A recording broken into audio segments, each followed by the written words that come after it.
Today I am going to give you 3 motion background templates. This template is the Alight Motion app template called 𝐴𝐴𝐵. Let's see the preview.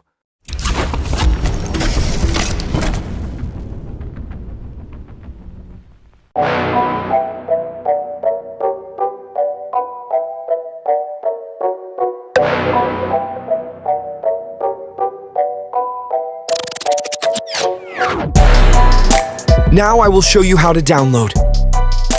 Click on the link given in this video description box, and then you will be asked to open the browser. After opening the browser, you will see 2 buttons below. One contains background, and another contains XML.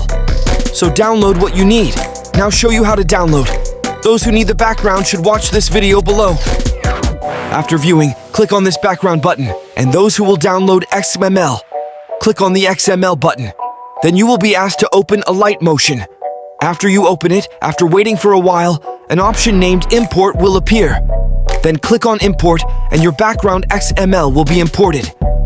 Then you can edit it as you wish.